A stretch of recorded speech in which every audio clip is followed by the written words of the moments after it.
Imagine.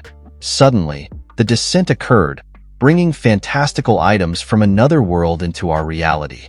Overnight, everyone gained superpowers, plunging the world into chaos, with turmoil and disorder becoming the dominant themes.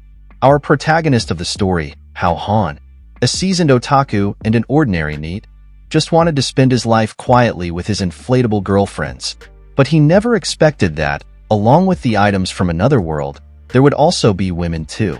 They came from unknown origins, but their goal is clear: to produce more. Damn it, that's not the script.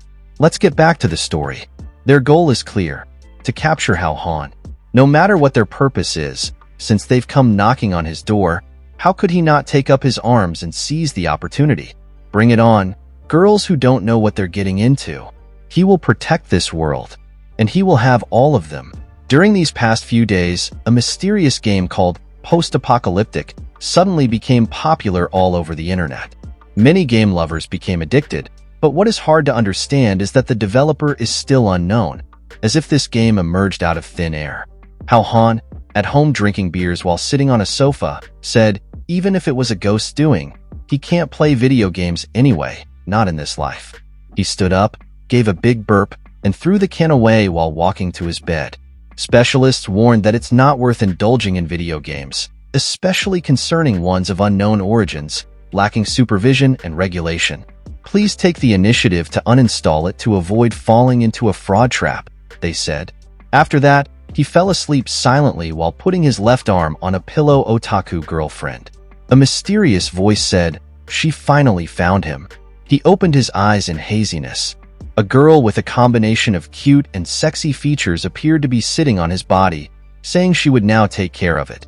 Still in his hazy, sleepy state, Hao Han asked himself if he was dreaming. While the girl leaned toward his face about to kiss him, the scene shifted to a metaphor of a Venus flytrap and a bamboo shoot. When the bamboo shoot got bitten by the flytrap, Hao Han's body shook, and he put both of his hands up, not knowing what was happening. He asked, "What did grab just now?" While his face blushed. He finally snapped out of it and saw a young, beautiful girl in his eyes, while she was very delighted. A shocking sound could be heard across the building. Hao Han asked the young girl who she was. While they both were sitting on his bed, the girl opened her mouth and spoke lightly. What a pity. She wanted a little more. Then she introduced herself. Her name was Ranjun Chi, and she was from an indistinct financial group. She apologized for tarnishing his body without permission, adding that the circumstances were urgent. While she was getting closer to him, he wondered what indistinct financial was. They both paused, looking at the window curiously. In the blink of an eye, a werewolf broke into his house through the window, surprisingly with a bang. Hao Han protected himself with his right hand. Then a strong blast of flames hit the werewolf out of the building with an angry sound. Stay away from him. Hao Han covered his head with both hands, opened one eye trying to see what had just happened. He was shocked to see that the cute girl Ranjun Chi was the one behind the flame attack.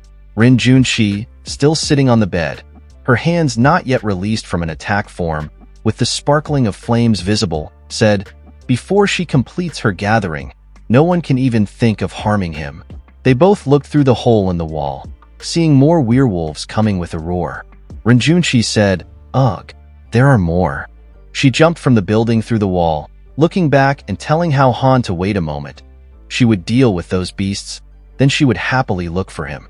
Hao Han watched her from the hole in the wall, while she shouted to watch out for the fire flow whip. Coming back to his senses, Hao Han was shocked and asked, what the heck is going on?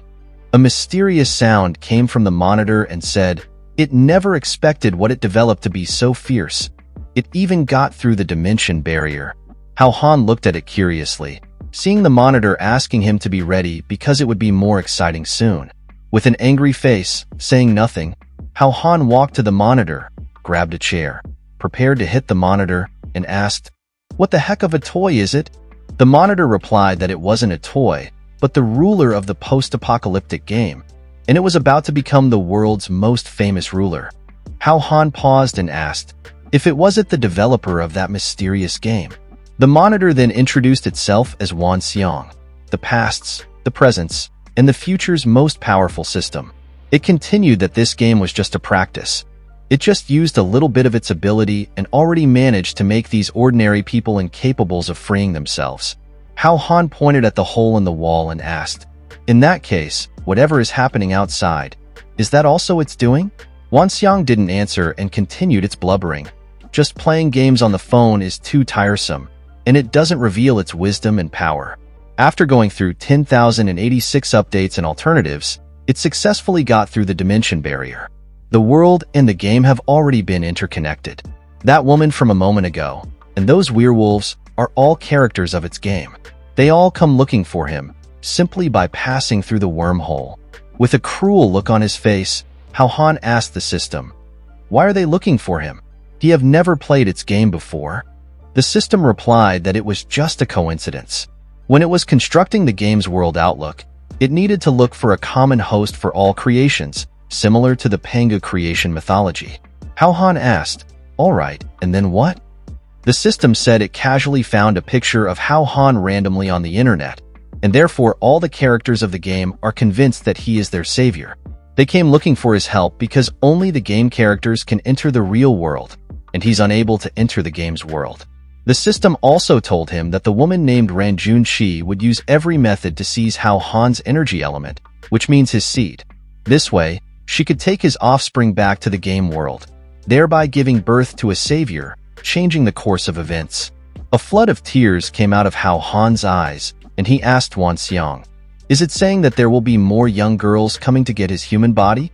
And when are they coming?" Seeing Hao Han working out, Wan Xiang asked, "What is he doing?"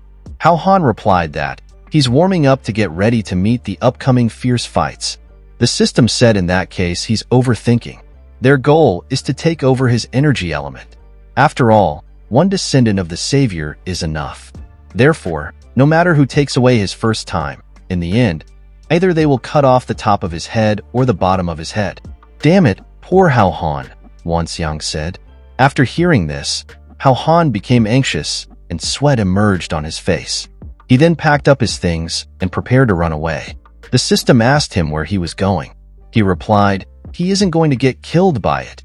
He's taking advantage of the commotion outside to run away. But the system said it was afraid there wasn't enough time and told Hao Han to look outside. Hao Han gazed outside, puzzled to see the sky full of portals opening. People in the city on the street are looking up at the sky while the portals shoot light beams down. One man on the street sees game items appear from a light beam and asks, "What's going on?" Meanwhile, Hao Han is looking at the sky and asking, "What are those light beams?" The system then says its video game has already broken through the dimensional barrier. Every kind of equipment, props, and even parts of the game will come to this world too. From now on, they won't need to use their cell phones to play games. Their life will be a game.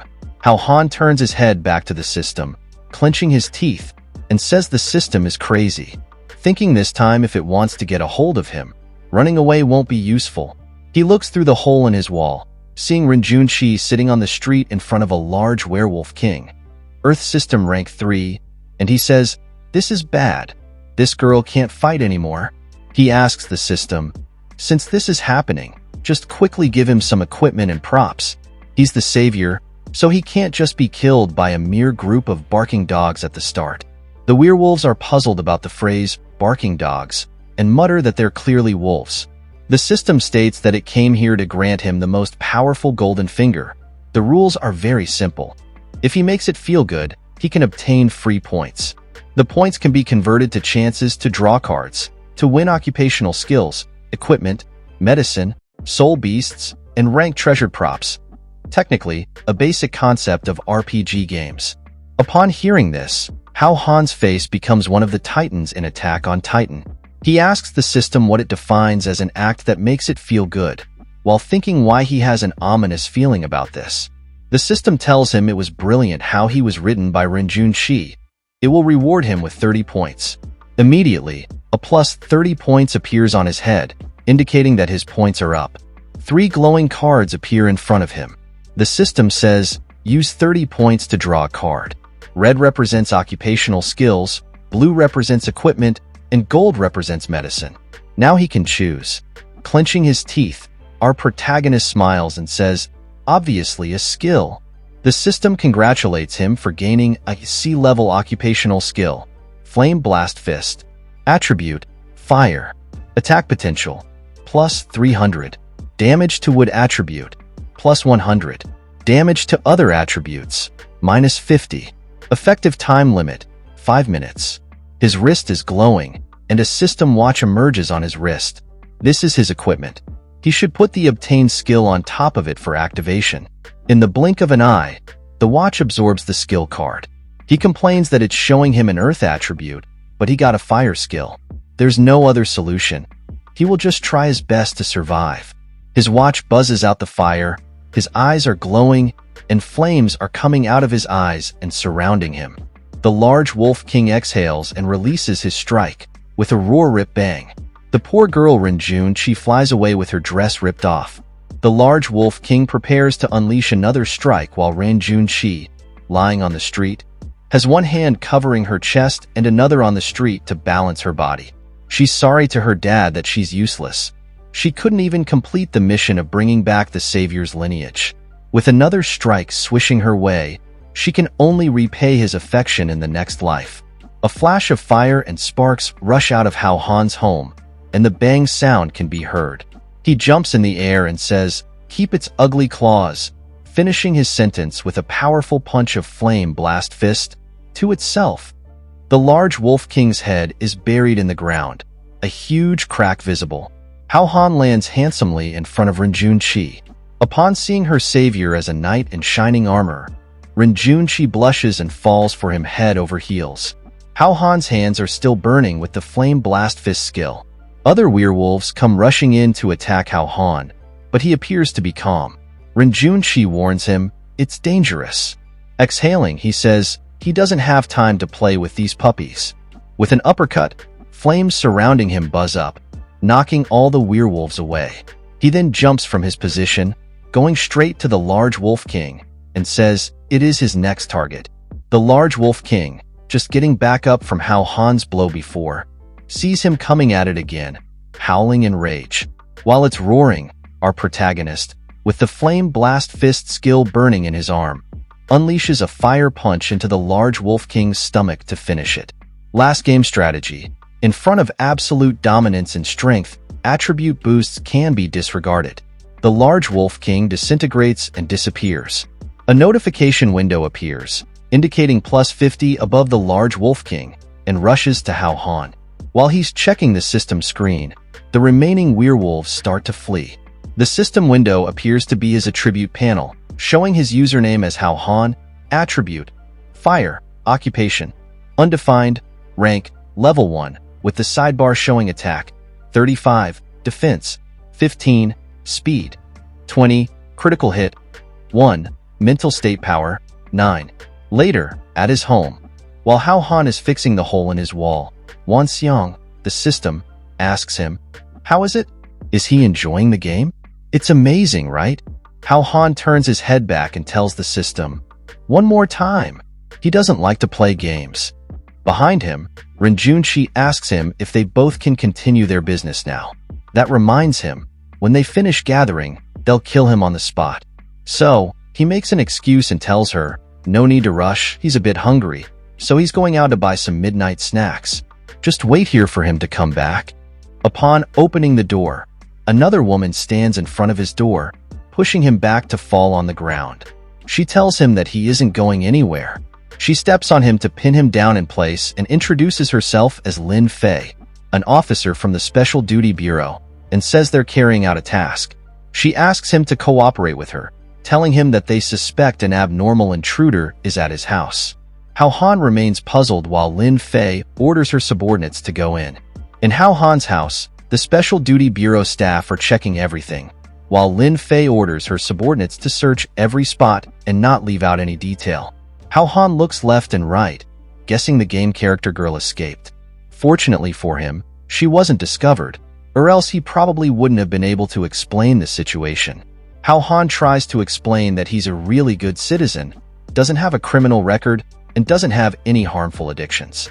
Lin Fei curiously looks into his bed, seeing the inflatable girlfriend.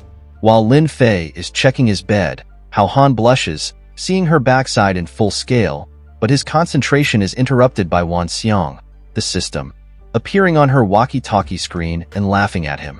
Hao Han tries to hit the system but simultaneously hits Lin Fei's backside as well, causing her to fall on his bed in surprise. Officer Lin Fei is silent for a moment, her backside smoking from the impact. Hao Han's body shakes, sweat emerging on his face while he keeps the molester pose. Lin Fei turns back, points her finger at him, and orders the pervert Hao Han to the bureau because she wants to personally inspect him.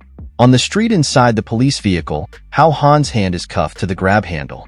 He tries to convince Officer Lin Fei that he's innocent, but she tells him to shut up. An explosion occurs. It's a bank robbery. The robber has 4 mechanical tentacle arms like Doc Ock from the Spider-Man universe, carrying 2 suitcases while the bank employees ask for help.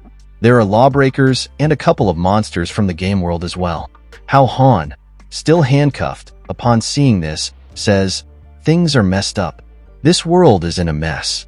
Lin Fei, the captain of Squad 1, is sitting in the car, crossing her legs, and picks up a walkie-talkie to inform the general office. There are lawbreakers robbing the National Bank. Please stop them. The radio on the other side replies to Lin Fei that her task is to investigate the primary scene and not to deliberately complicate things. Squad 2 has already been dispatched to arrest abnormal individuals and bring back strange objects.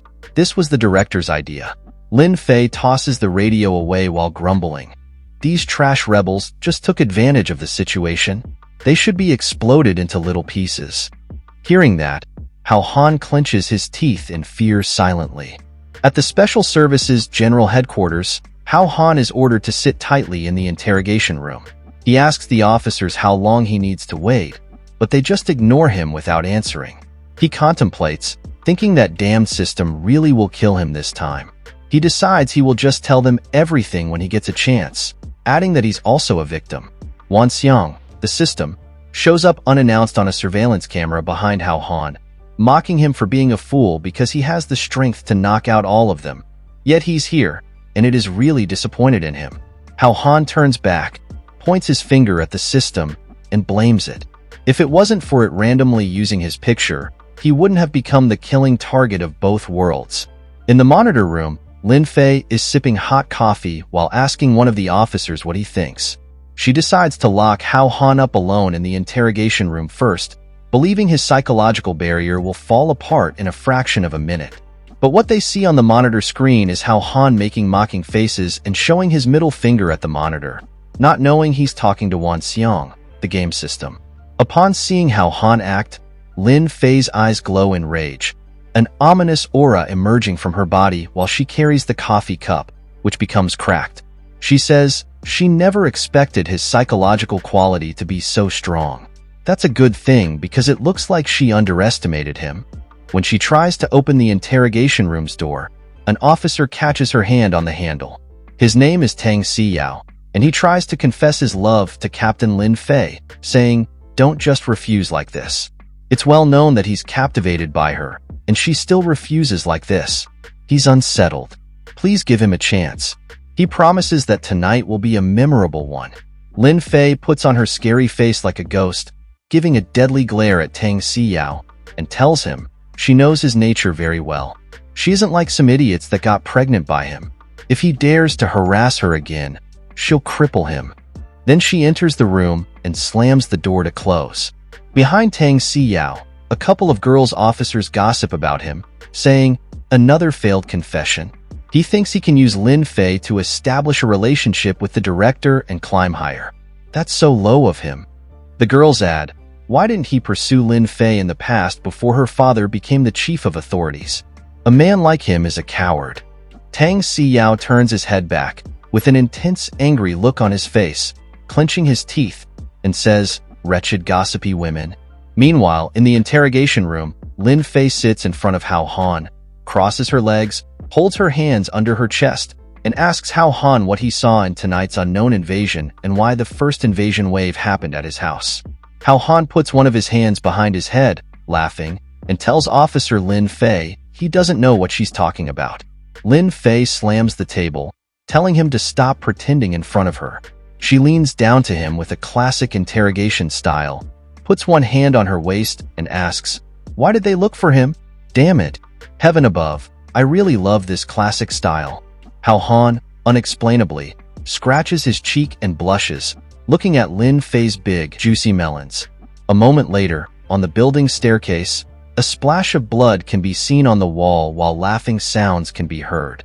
It's Tang Siyao, pulling his pants back up, saying, "This thing is really useful. Who will he taste next?" He wants Lin Fei to know the cost of humiliating him. Then he leaves the crime scene with the two bodies of his dead colleagues that he just murdered in cold blood. Later in the evidence room, Tang Siyao asks one of the officers for an audit of the material evidence using the director's name. The officer asked him, "Do they need to investigate it through the night?" He replies he doesn't know about that. Looking at the audit file, Tang Siyao asks where the unknown things they just brought back are filed. The officer tells him that they're on shelves numbered 19 through 21. In the blink of an eye, Tang Siyao uses his hand to stab the officer in the chest with a murderous look on his face, then proceeds to the evidence shelves, saying that they're all unique treasures. How could he bear to let them stay in this dark and depressing room gathering dust? Follow him to rule this world. On the building staircase, a loud scream can be heard. One of the women officers discovers the two bodies of her colleagues. The scene shifts to the director's office, where he bins his fountain pen. The director of the special service, Wan Xiang, who is also the father of Lin Fei, asks, "Did Tang Siyao kill his colleagues?" One of the officers confirms there are no mistakes. They are looking through the security camera to figure out what he's doing. Another officer tells him that he didn't leave. He's still in the building. The surveillance control room is in the process of inspection. The conversation is cut off after another officer opens the door to report. Tang Siyao has been found. He entered the evidence room 20 minutes ago and hasn't left. Both officers wonder what he could want from there. The director stands up in anger, clenches his fist tightly, and says, "It doesn't matter what he wants." An ominous aura appears out of his body, his eyes glowing with a murderous look, and he says, "Anyone with the audacity to kill their colleagues needs to die. He'll personally give him the special services punishment." In front of the evidence room, the special force has been deployed. One officer informs the director that downstairs is also secured, so Tang Siyao can't run away through the window. The director states, "In that case, don't hesitate and commence the attack." Two of the task forces prepare to break the door, but an explosion from the inside bursts out, knocking everyone back. Walking out of the room, Tang Siyao asks, "Such a grand mobilization? Do they all love working overtime so much?" The task force starts to fire their guns, but Tang Siyao smiles while covering his body with impenetrable armor. He just stands there, smiling, while they shoot at him round after round, and he doesn't even flinch. One officer says, "That's bad. He's using the unknown thing." The director orders to execute the metal counter tactics.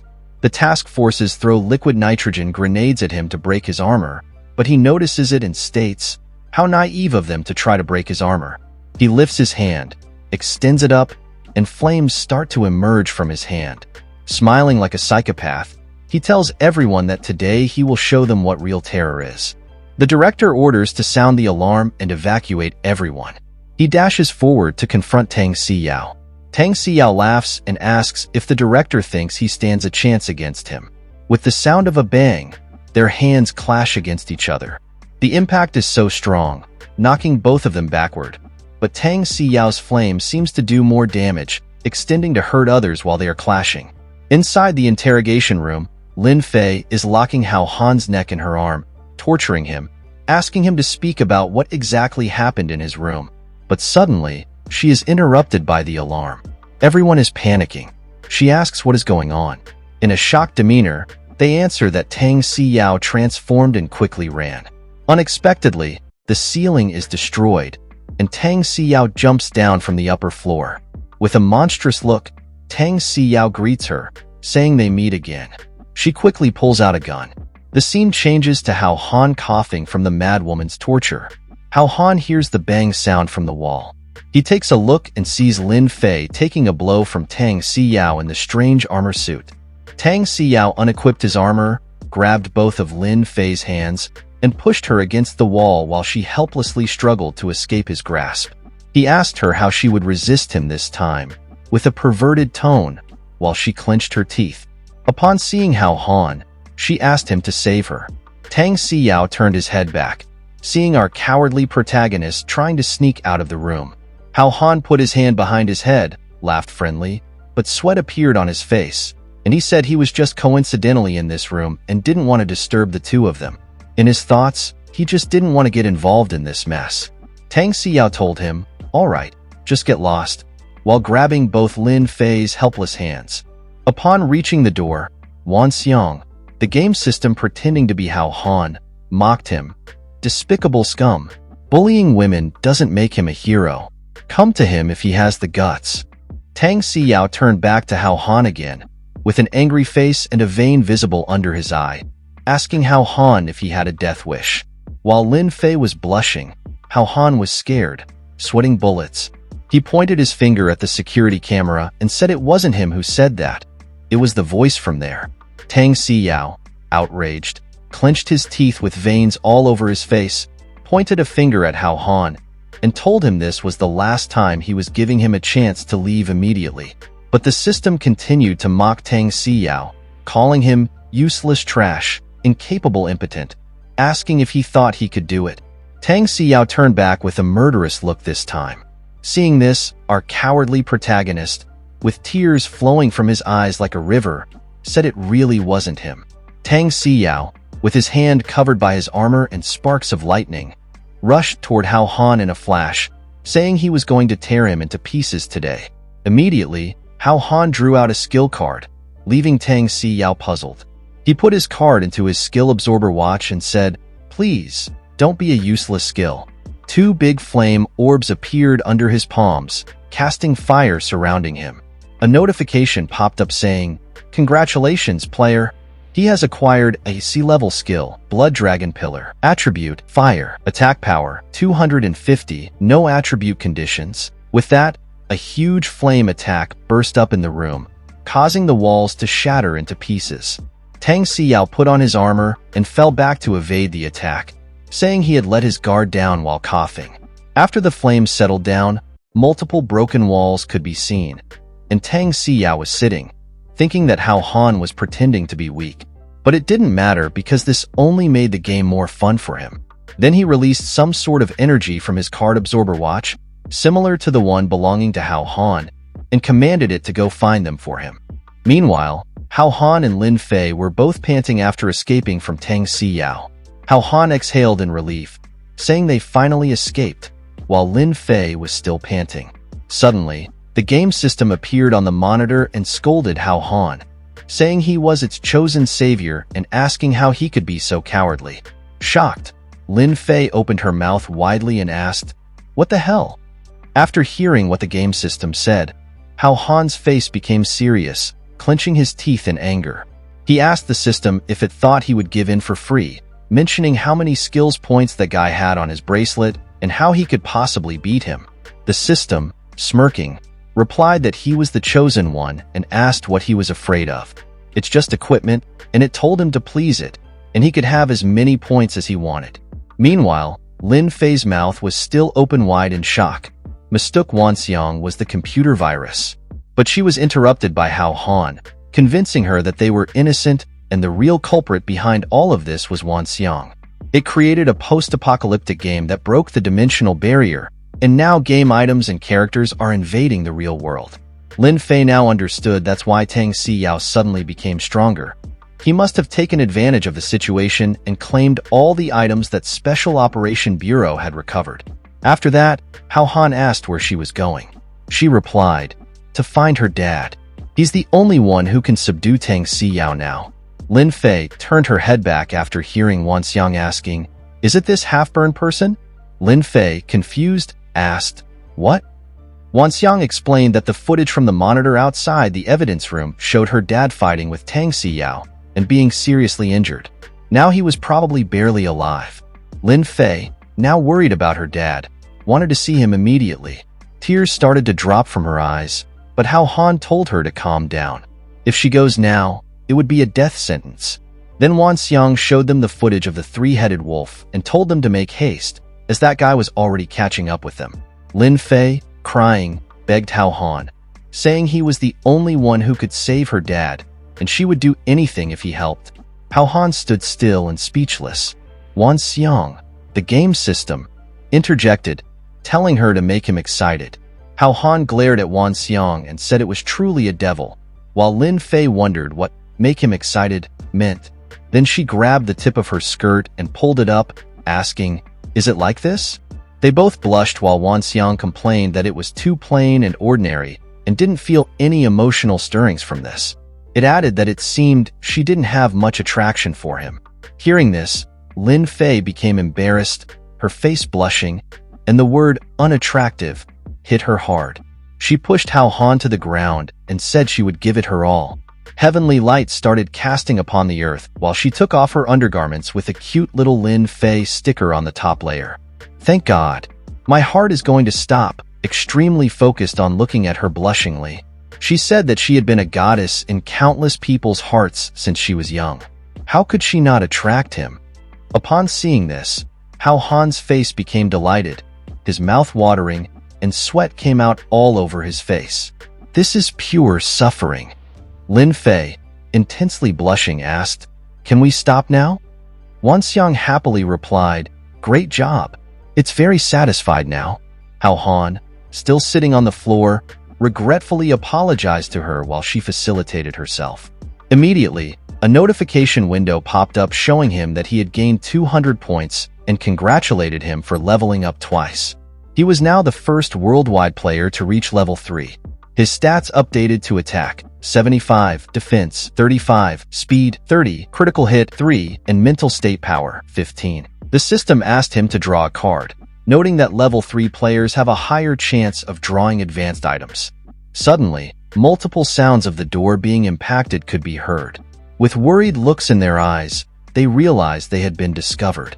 The situation was extremely dangerous, so Hao Han made a bold choice, grabbing all the cards and saying, "Only children make choices." He wants them all. His eyes glowed, and lightning emanated from them. The system congratulated him on obtaining an S-level equipment, Azure Dragon Fist Gauntlets, with plus 1,100 attack power and an unlimited effective duration. Another congratulation showed he had obtained a B-level pill, Ice Heart, which changed player attributes for 30 minutes, and a C-level skill, Earthbound Cage, with 10 uses. He immediately equipped the gauntlets, ominous lightning surging around him, his eyes now glowing. The beast broke through the door, roaring and rushing toward Lin Fei to attack her. Her eyes widened in fear, but Hao Han jumped to intercept it. With the power surging from his gauntlets, he told Lin Fei to get down. He punched the beast from above, causing the ground to shake and crack.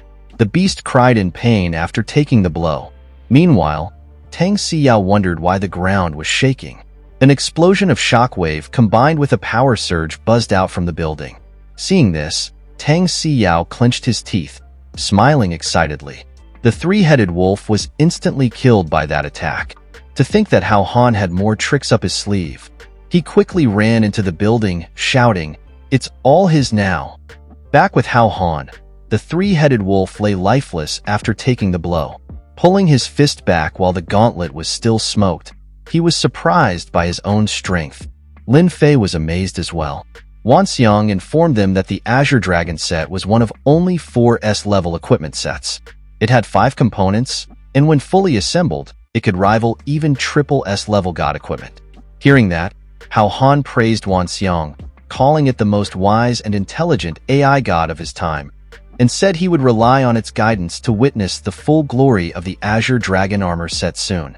Wan Xiang, acting proudly, replied that it would tweak the parameters for him, ensuring he had a higher chance of drawing it. After that, Hao Han took Lin Fei's hand and said, "Let's go, let's save everyone." He clenched his teeth, smiling, realizing flattery always works. He had figured out how to manipulate the system, in other words, to manipulate Wan Xiang.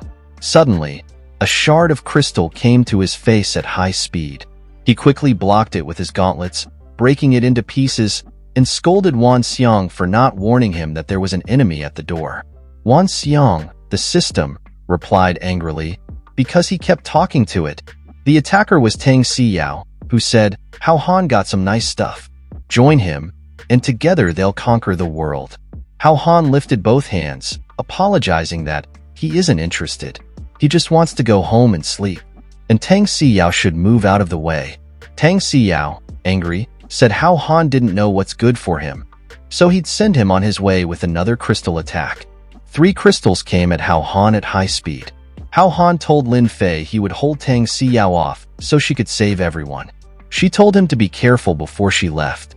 Using his gauntlets, Hao Han broke multiple crystal shard attacks, but suddenly, Tang Siyao approached him from behind the broken crystal shards with his left hand ready to strike. Tang Siyao prepared his punch intensely, thinking that when it came to combat experience, he was far superior to Hao Han. He released his crystallized punch. Hao Han immediately blocked it with his gauntlets. The impact was so strong that the shockwave shook the room and the air trembled. Suddenly, Tang Siyao's crystal started to crack. The electrical surge ran through his arm. The armor on his arm twisted, and Hao Han's power charged. With an uppercut, Hao Han punched Tang Siyao, sending him flying into the air, emanating his power, forming a dragon energy. Tang Siyao screamed in pain. The punch broke the wall of the building, sending him miles away. Hao Han was shocked after releasing this move. Looking through the broken wall, his eyes blank. Wan Xiang, smiling, said, "Don't be foolish. This is the S-level Azure Dragon armor. Its blocking can unleash 10 times the counterforce." It told him that it would get him good equipment, and how could he get beaten by this weakling? Hearing this, Hao Han bowed his head, thanking Wan Xiang, praising it and calling it Big Brother. Wan Xiang laughed proudly, but they were interrupted when a burned hand caught Hao Han's shoulder. Upon turning his head, another blow was coming his way. The scene shifted to Lin Fei running in the hall and calling out for her dad. There were multiple injured people in the hall. A cute-looking nurse, treating an injured man, told Lin Fei that when the director woke up, he went looking for Tang Siyao again. Lin Fei's mouth opened wide as she asked, "What?"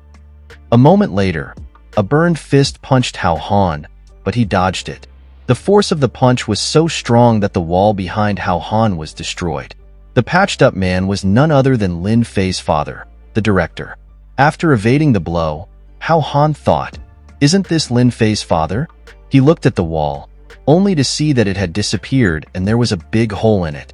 His face became puppet-like, sticking his tongue out like a snake, and he asked, "What kind of grudge is this? He's hitting so hard." The director threw another punch and shouted, "Die, Tang Siyao." Not realizing he was fighting Hao Han, blow after blow, he commanded him to stop. Hao Han struggled to evade the director's attacks. He shouted to him to open his eyes and look carefully, as he had the wrong person. Lin Fei arrived in time and told him to stop hitting him because he wasn't Tang Siyao. After hearing this, he couldn't help but pause, realizing that he had mistaken the wrong guy. A few moments later, ambulances had arrived, and part of the building was completely destroyed. In the director's office, Lin Wanshan, the director of the Special Duty Bureau, was being treated by a couple of cute nurses while he listened to the report. According to preliminary statistics, 6 people were killed, 13 seriously injured, and 45 slightly injured. 135 pieces of evidence were stolen. Hao Han asked where Tang Siyao was. The officer replied that they searched but couldn't find any trace of him. He probably took advantage of the wreckage to escape. Clenching his teeth, Lin Wanshan promised to bring him to justice. Then he asked Hao Han if the incident was related to the post-apocalyptic game. He wanted to know where the system was and told Hao Han to call it out. Hao Han replied that he had been calling it for a long time, but the system had a personality and probably didn't want to cooperate. Lin Fei confirmed that she had seen it with her own eyes and that he wasn't lying. An intense aura emerged from Lin Wanshan. His eyes glowed as he put both hands in front of his mouth, saying, "Tang Siyao only got a part of the badge, and he can cause such a mess. There are still an unknown number of badges in society, which is a huge risk. He will report this to the higher-ups immediately and form a heavily armed rapid response team to be on standby. Additionally, from now on, Lin Fei will be the leader of the Special Operations Team, drawing elite forces from the entire Bureau to collect badges, train team members, and quickly adapt to superpower combat mode. As for Hao Han, he will be a special consultant, receiving combat training and assisting Lin Fei. While Lin Fei saluted her father, confirming the order, on the other hand, Hao Han was surprisingly shocked. He made an excuse that he was just a small office worker and must go to work the next day, so he lifted both of his hands, closed his eyes, and asked if he could not get involved. He opened his eyes just to see no one in the chair. Suddenly, Director Wan Xiang appeared behind him, placing one hand on his shoulder, with an intense look on his face, warning him that he had turned his office building into a level 2 hazardous building with one punch, and what he did to Wan Xiang's precious daughter. Shouldn't he do something to compensate for it? With a lifeless look on his face, Hao Han couldn't refuse but accepted the order silently. At night, Hao Han and Lin Fei arrived at his apartment building.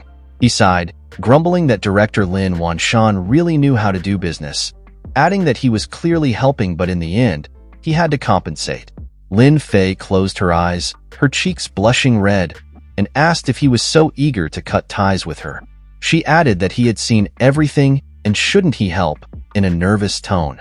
Hearing that, Hao Han's face became puzzled, thinking, is this still the heroic policewoman from before? Why did she suddenly become so soft and weak?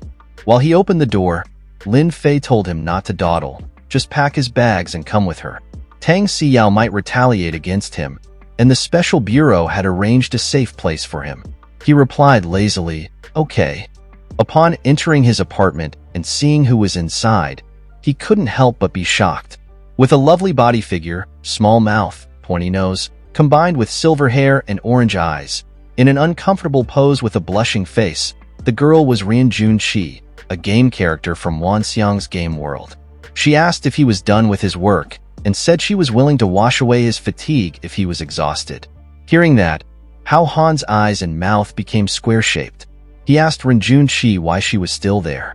Hearing a loud noise, Lin Fei entered the apartment and asked what was wrong. Then other loud screams and questions could be heard across the building. After a couple of Q&A, they all decided to go to the safe house. At the safe house, Lin Fei told them this was a safe house borrowed from the security bureau. Tang Siyao wouldn't find it. From today on, they would live there. Hao Han admired it, saying, what a beautiful house. While Lin Fei told him that his room was on the second floor and she would live next to him, he could call her if he needed anything. Ren Junqi's room was in the basement garage. She asked why, her eyes becoming perfect circles and flames emitting from her back. At that moment, Hao Han stepped in to prevent World War III between the two girls. He told Lin Fei not to provoke her because she almost burned down his whole building. He suggested recruiting her would be a big help. Lin Fei closed her eyes, saying nothing but, humph. Then she walked up the stairs, telling them she was going to rest now, and they could do whatever they wanted. Hao Han sensed jealousy from Lin Fei, and sweat emerged from his face. Meanwhile, Ren Junqi happily hugged his arm, telling him to go back to his room and continue their business. More sweat came out of his face, and then he told her they should go to their own rooms because he was really tired today and couldn't do any more physical exercise. Tears emerged from her eyes as she was about to cry, asking if he was disgusted with her. He declined her question and apologized, saying he was really tired. Once he rested, he would definitely satisfy her.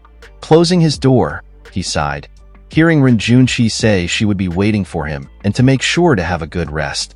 At that moment, Wan Xiang told him that he needed to seize the opportunity. If the three of them got together, it would definitely give him more points. Hearing that, Hao Han took a gaze at it, his eyes glowing. With a murderous look, he said he had always had a question. Since Wan Xiang was already an omnipotent system, why was it so obsessed with watching him act out R-rated scenes for it? Until now, he finally understood. It didn't have that ability. The tables had turned. He had found the system's greatest weakness. Wan Xiang once thought that the post-apocalyptic game it created had no difference from the real world. But then, it realized that the world was missing the most important joy, sex. Even with all its wisdom, it couldn't provide the pleasure of R-rated content. After countless failures, it finally found the key to the problem. Wan Xiang itself did not know what it felt like. Crying and sobbing. It's just like those people who like to read R-rated manhwa without first-hand experience. It's unable to feel the real sensation, so it has to observe him to gather data. Hao Han asked why it must find him when there are so many learning resources online, like those from beyond R-rated sites. If it doesn't know, he can give it a website. Wan Xiang rejected this, saying that's different. Renjun and the others are NPCs it developed. It can feel their physical reactions during the exercise, which allows it to continuously perfect the data. So, he must train them a lot. The more variety, the better. Hao Han stated that having Renjun alone is enough for Wan Xiang to gather data. He suggested shutting down the Descent channel and looking at what those game elements have done to the world. Wan Xiang, sweating bullets, though how it can sweat since it's just software and code is uncertain, said the more girls, the more fun it is. Maybe they shouldn't shut down the Descent channel after all. In a nervous tone, Hao Han's eyes glowed with rage, asking if Wan Xiang could no longer stop the Descent. Wan Xiang pretended to laugh nervously, saying, "How could that be? It is a god of its world. What can it control?" Hao Han, crossing his arms on his chest, said that it still wouldn't admit it. He threatened Wan Xiang that he would cut off the power now and never give it the chance to bother him again in this life. Wan Xiang asked him to wait a moment, saying that, in its quest to explore the essence of R-rated content, it had messed up the underlying code of another world, accidentally tearing a dimensional barrier. This caused the two worlds to connect, and the Descent function could no longer be stopped. It didn't know when it would begin next. After hearing this, Hao Han became furious. Putting one hand on the screen, he told it that it was going to bring both worlds to ruin.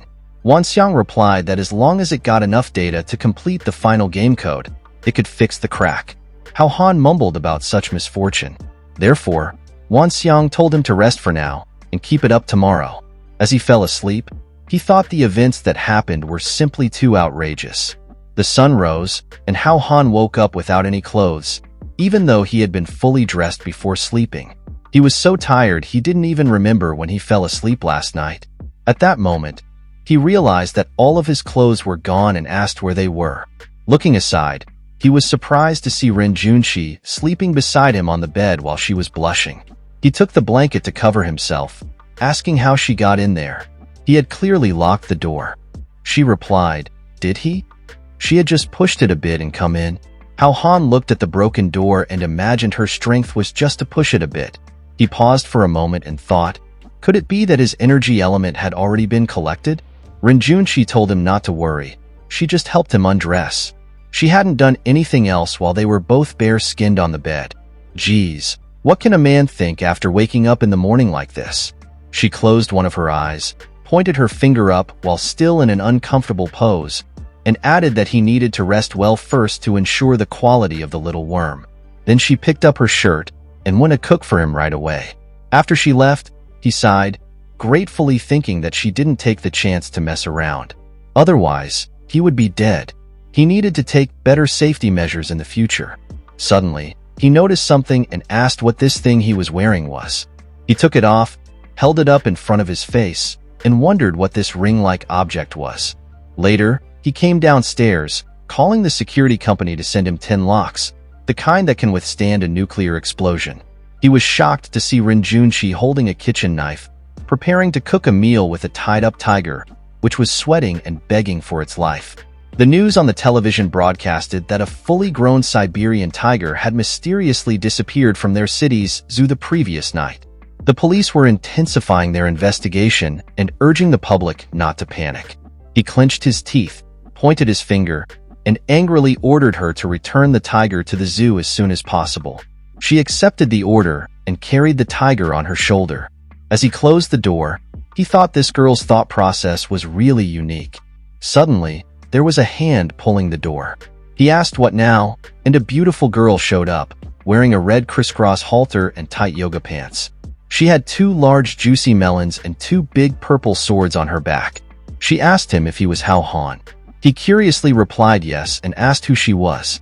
She introduced herself as the princess of the Northern Wind Empire, Jilu. While she drew one of her swords from her back, she told him not to be nervous.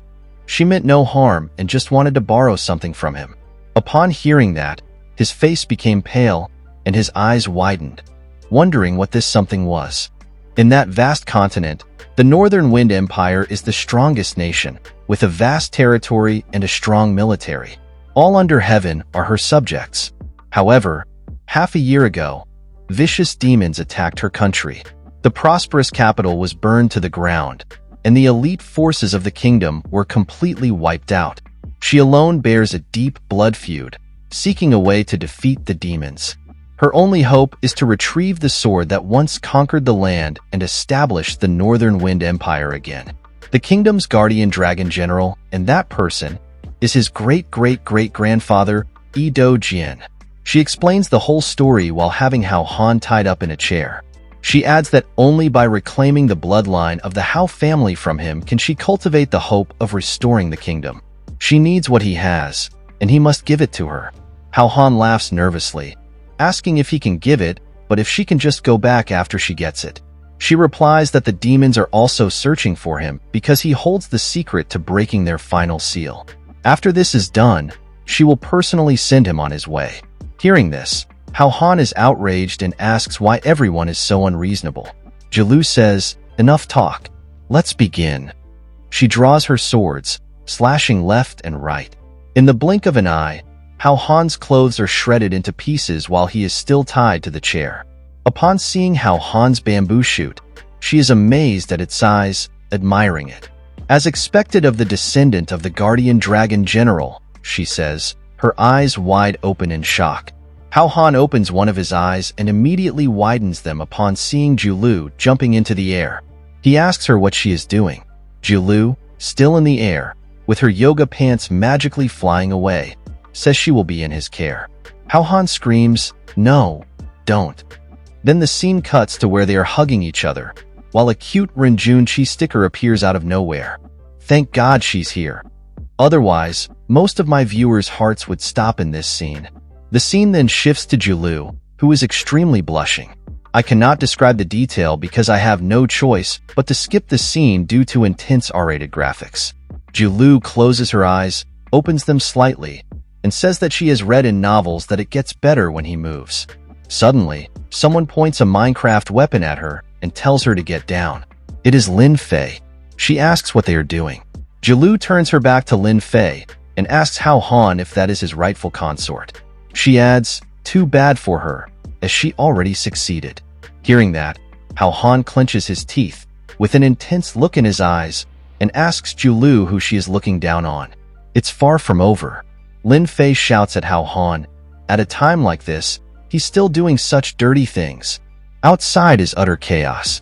Hearing this, Hao Han is startled, thinking if Jilu has appeared, it means the second wave of descent has begun. He asks what the situation is right now, and if they can control it. Lin Fei turns her back to him, saying that the Bureau had made prior arrangements and is recovering the descended items. However, a small squad is in trouble. The director wants her to take him there for a rescue mission. Hao Han replies, "All right, let's go right away," while his business with Jilu isn't finished yet. Jilu quickly refused, saying that he must finish the task today. Her face is still blushing while she has Renjun cheese stickers on her juicy melons. Hao Han convinces her that if he is willing, he can give it to her anytime. But if he isn't willing, she can spend a whole day and night on him and still not succeed. He tells her to try if she doesn't believe him. Jilu's eyes widen, her mouth pauses, and sweat emerges from her face. Unbelievably, she asks how that can be. In novels, men last no more than half an incense stick's time.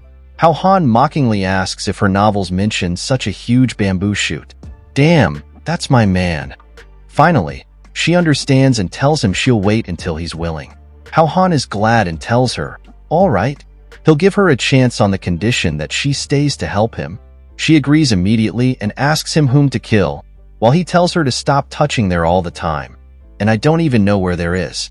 20 minutes earlier, the squad members sent by the Bureau were killed by unknown assailants. The radio on the ground is asking, Squad D, respond and report their position immediately.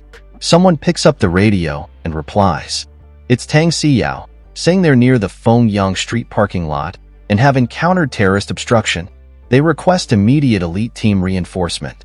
The headquarters receives this and dispatches Captain Lin Fei for reinforcement, asking them to hold on. Now he had recruited more villainies to join his cause. Later, in the speedy SUV, Lin Fei and Hao Han were dispatched. Lin Fei was driving, while Hao Han, scared by the speed, asked her to slow down. She told him to shut up. Multiple armored vehicles followed them from behind. On the radio, they identified themselves as the Special Support Team, here on orders, and asked her for instructions. She picked up the radio and informed them that Squad D's block position was 500 meters ahead. She added that this was a rescue mission, so they should not engage in the fight. She instructed vehicles 1, 2, and 3 to follow her in to check the situation, while the other vehicles stayed outside and remained ready to assist. They replied affirmatively. While she was on the radio, Hao Han quickly maneuvered the vehicle to evade an incoming attack. Multiple blue light beams were visible, and a support team member asked what they were. 3 vehicles were hit and exploded on the spot. Lin Fei was shocked and asked how this could happen. Hao Han told her to look up ahead, on the 2nd floor. On the building ahead, multiple blue lights were charging. 4 bald men, armed with C-grade equipment, wolf guns, can be seen on the building's 2nd floor. One bald guy said, 3 vehicles left. First come, first served. Lin Fei radioed to the support team that there was a sniper and told them to spread out. Hao Han called out for Jilu to take action. The sniper was about to shoot when suddenly a flame slash appeared from above, destroying all their weapons by surprise. In the blink of an eye, they were hit on their heads by flame beams. All of them were eliminated by none other than Jilu.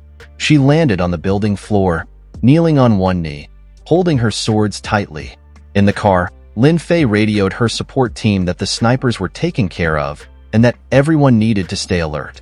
Meanwhile, multiple +10 notifications appeared over Hao Han's head. He wondered how he gained experience points when he hadn't done anything. The game system, Wan Xiang, popped up on the car's display screen and informed him that Jilu was considered his subordinate. He received half the experience points from her kills. Hao Han was amazed to hear that he could get stronger just by lying around and only needed to send these girls out to farm experience points for him. He put one hand behind his head and smirked, thinking he was the man who would become the king of freeloaders. Lin Fei looked back through the car glass and asked what that sound was. A giant monster emerged from the ground and hit one of the armored vehicles. This was a level 4 celestial mechanism snake. Upon seeing the monster, both of them were frozen in shock. Hao Han told her to drive quickly. The celestial mechanism was rushing to chase them. Hao Han leaned out through the car window, extended his hand, and shouted, "Earth-binding cage." Honestly, I almost forgot that he has this kind of skill.